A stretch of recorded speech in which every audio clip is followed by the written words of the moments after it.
Bonjour ou bonsoir, on y est, ça y est, la pression monte, on n'est plus qu'à quelques heures de cette rencontre entre Saint-Étienne et le FC Metz. Un match comptant pour les barrages d'accession tout simplement à la Ligue 1. Les Verts sont très attendus à Geoffroy Guichard. Le stade sera pour la 7e fois consécutive à guichet fermé. C'était fou, hein. Très difficile d'avoir des billets, hein. C'était très compliqué. Le club a même annoncé qu'il y avait 20 000 supporters de connectés aux alentours de 9 heures mardi lors de l'ouverture au grand public. Vraiment, il fallait être très présent, très vigilant et avoir un petit peu de chance aussi pour avoir des places. De mon côté, j'ai réussi à en avoir, donc je serai au stade et il n'y aura pas donc de débrief dans la foulée.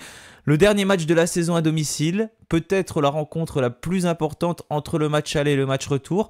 On en parlera dans quelques instants dans cette vidéo, mais en tout cas, les Verts vont devoir l'attaquer du bon pied en mettant les mêmes intentions que lors du match de play-off contre Rodez. Allez, je vous laisse avec le petit générique et on va parler de ce match tout de suite.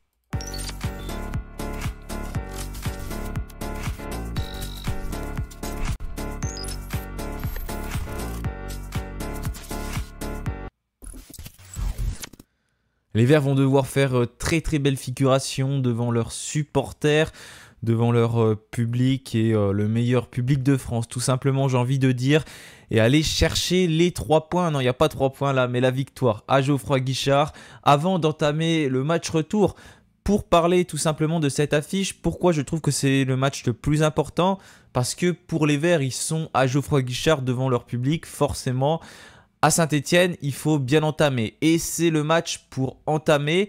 Donc si jamais ça se passe mal à Saint-Étienne, il faudra ensuite aller chercher un résultat du côté de Metz qui sera bien évidemment plus compliqué.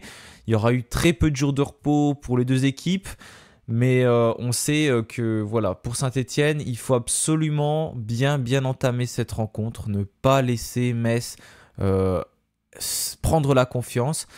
Si on reparle des matchs l'année dernière, notamment quand on était très attendu à Geoffroy Guichard, ça s'est mal passé, mais ce qui avait rapidement mené au score 1-0, 2-0, puis 3-0. Il ne faut pas refaire les mêmes erreurs. On ne peut pas reparler de ce match, bien sûr, parce que ça n'a rien à voir. C'est une rencontre totalement différente. Déjà, le contexte et même les joueurs sont totalement différents. Il y a une énorme partie de l'effectif stéphanois et même de Metz qui n'est plus en place.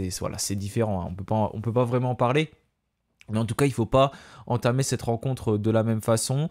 Le stade d'ailleurs Saint-Symphorien à Metz sera également à guichet fermé dimanche pour le match retour. C'était communiqué il y a quelques instants par le club. Au niveau de cette rencontre, donc il y aura l'arbitrage vidéo, comme c'était le cas lors de celle contre Rodez. Mais par contre, il n'y aura pas la goal line technologie. Vous savez, cette technologie utilisée sur le but pour savoir s'il est validé ou non en cas de doute. Et avec la montre de l'arbitre qui sonne, non, il n'y en aura pas au match aller, mais il y en aura bien au match retour. J'ai lu ça tout à l'heure et j'en ai fait un article pour Peuple Vert. Mais je ne sais pas pourquoi, j'ai pas trouvé de justification à ce sujet. Peut-être qu'il n'y a pas les installations nécessaires à Geoffroy Guichard. Bref, j'en sais rien, mais en tout cas, elle sera utilisée au match retour, cette technologie, mais pas au match aller. C'est néanmoins une donnée quand même à prendre en compte pour les deux équipes, hein. Ça n'avantage pas plus une équipe qu'une autre, bien sûr, mais en tout cas, s'il y a un doute sur un but, le VAR peut faire le travail, mais c'est pas pareil que la goal line technologie qui là enlève toute place au doute en validant ou en invalidant tout simplement le but. J'ai attendu donc que Olivier Dalloglio fasse sa conférence de presse et même que le groupe de l'AS Saint-Étienne sorte. Donc au niveau des absences, il n'y en a pas vraiment. On peut s'appuyer sur un groupe qui est complet, mis à part Stéphane Diarra, mais la saison elle est terminée pour lui. Et puis également Ibrahima Wadji. D'ailleurs, Olivier Dalloglio a parlé rapidement de Wadji en conférence de presse. Il pourrait pourquoi pas prétendre à une place dans le groupe dimanche, donc c'est quelque chose à surveiller. Voilà, on disait que sa saison était terminée, mais au fur et à mesure, les semaines avancent comme on est arrivé jusqu'à ces barrages. Et là, début juin, théoriquement, Ibrahima Wadji pourrait prétendre à une place dans le groupe. Ce n'est pas fait, mais c'est quelque chose à surveiller, une donnée à prendre en compte, et ce serait très intéressant pour Saint-Étienne, en tout cas, pour ce dernier match. C'est le même groupe quasiment que contre Rodez, mis à part Lamine Fomba qui fait son retour, il n'était pas présent, tout comme Maxence Rivera, 2 choix supplémentaires pour Olivier Dalloglio. En revanche, Gauthier Larsonneur, Irving Cardona ou même d'autres joueurs chez qui ça va un petit peu tirer, comme Léo Petros, sont bien dans le groupe, pas de souci. C'est un groupe complet pour Saint-Étienne et d'ailleurs ça devrait être le cas également pour le FC Metz. Voilà, avec Ibrahima Wadji, le seul absent. J'ai pas mis Stéphane Diarra parce que on le savait de toute façon que sa saison était terminée. C'était voilà, pour mettre les propos de Dalloglio. Wadji qui a repris l'entraînement n'est pas disponible. Peut-être dimanche, c'est une éventualité. Sinon, tout le monde est apte. Du côté de Metz, donc Laszlo Bologna également passe en conférence de presse. C'était la veille. Il y a plusieurs joueurs qui sont incertains. Normalement, déjà, il y a 2 joueurs qu'il a un petit peu exclus du groupe, on va dire, pour des problèmes un peu de non-implication, d'après ce que j'ai pu lire. C'est Joël Assoro et Benjamin Tété, donc avant-centre et un ailier. Benjamin Tété qui a d'ailleurs un peu perdu sa place depuis le retour de Georges Mikotadze. Et Abli Diallo, lui, est très incertain, touché au niveau d'un genou, je crois, avant la rencontre contre Paris. Il avait déjà été blessé à la cuisse au niveau durant la première partie de l'année 2024, entre janvier et mars, à peu près une grosse blessure au niveau de la cuisse. Et là, il est très incertain. Peut-être qu'il y a eu des propos depuis que j'ai mis ça. Je l'ai mis hier soir quand j'ai lu. Mais pour l'instant, de ce que j'ai pu lire, Abli Diallo est donc très incertain.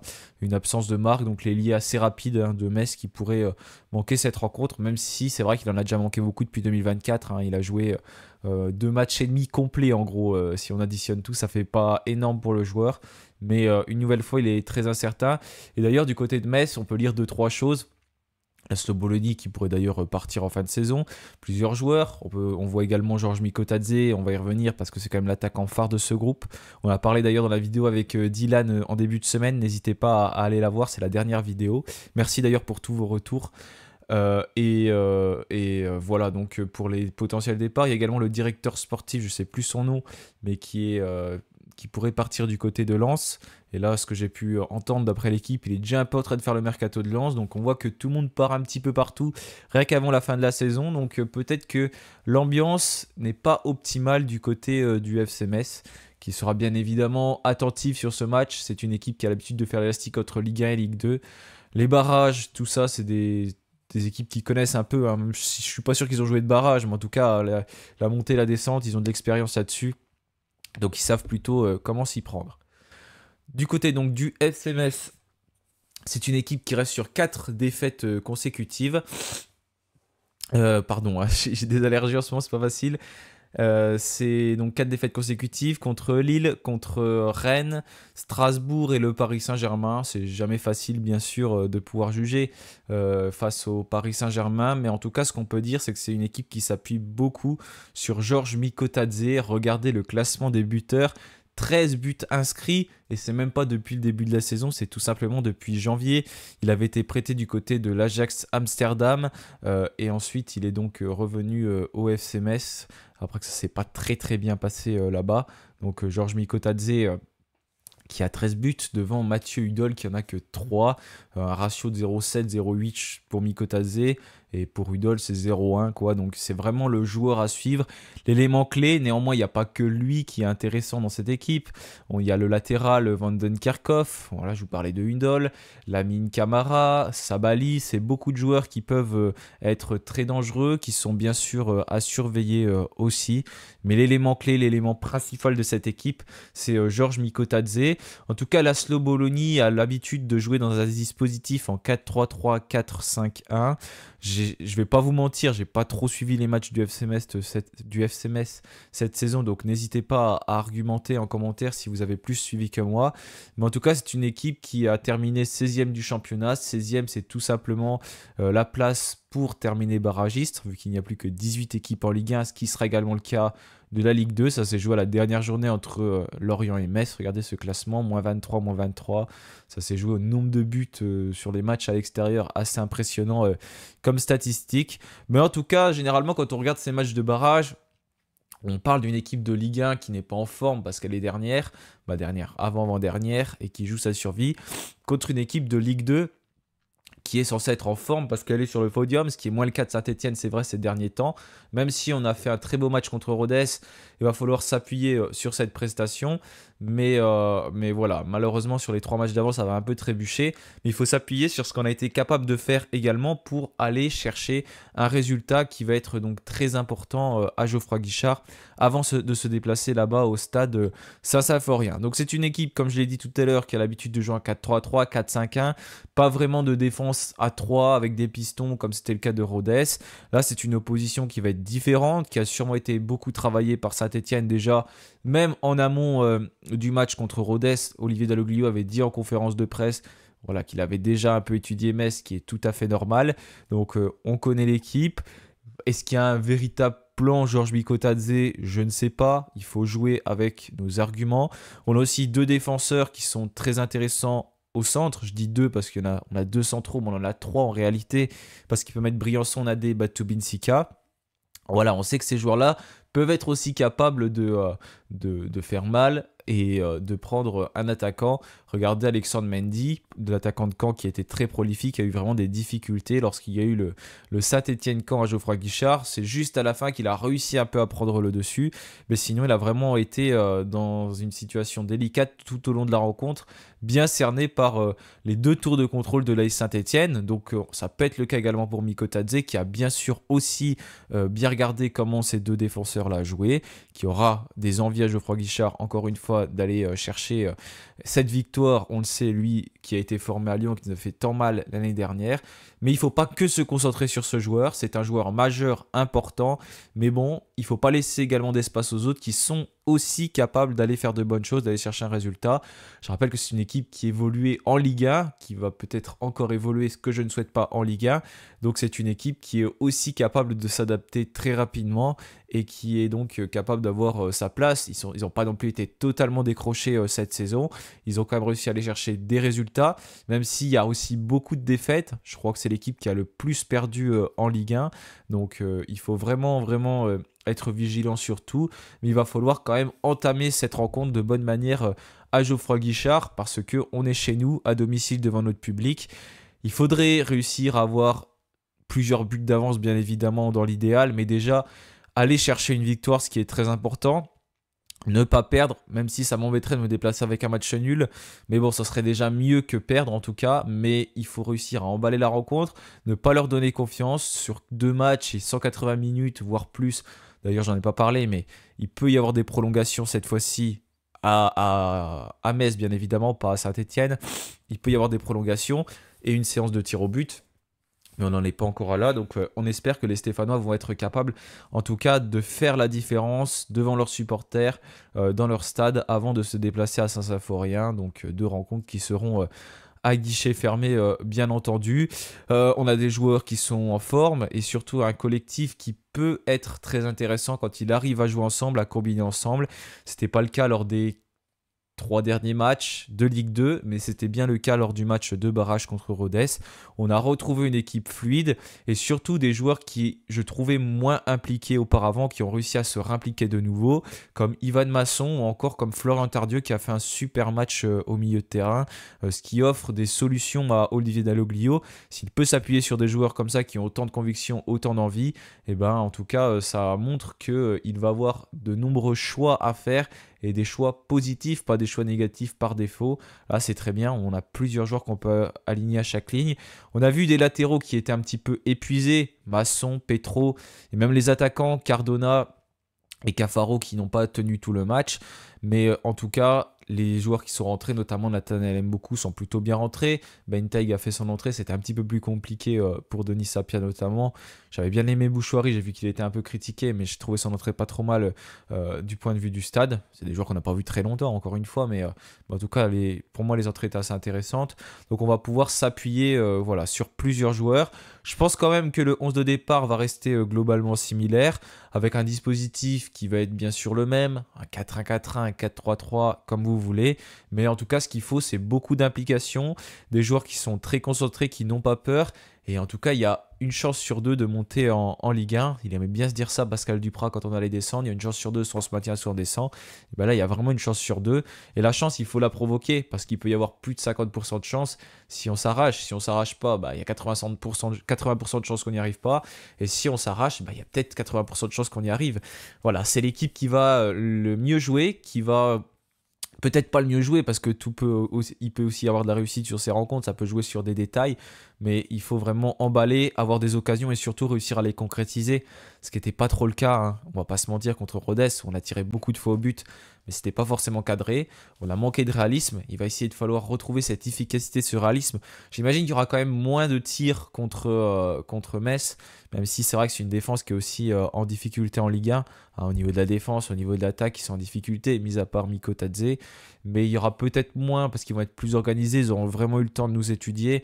Et voilà, ça reste quand même une équipe qui est censée être au-dessus de Rodez, avec tout le respect que j'ai pour eux, hein, parce qu'en 6 matchs, on les a battus qu'une fois, hein, donc on va pas se la péter après ça, mais en tout cas, normalement, Metz c'est censé être au-dessus de Rodez, et c'est même censé être au-dessus de Saint-Etienne, vu qu'ils sont en Ligue 1, hein, ils sont certainement plus favoris, la pression est sur eux et sur l'équipe de Ligue 1, mais elle est aussi sur Saint-Etienne, parce qu'on nous a annoncé ce projet, bien évidemment, de remonter en 2 ans, donc tous les supporters attendent, bien sûr, avant la vente qui devrait arriver très prochainement, hein. L'équipe a annoncé que 99% du travail était fait, mais ce serait annoncé après le match de barrage, et en espérant que ce soit annoncé donc la semaine prochaine avec une équipe stéphanoise en Ligue 1. En tout cas, on sera fixé de notre côté en cette fin de semaine.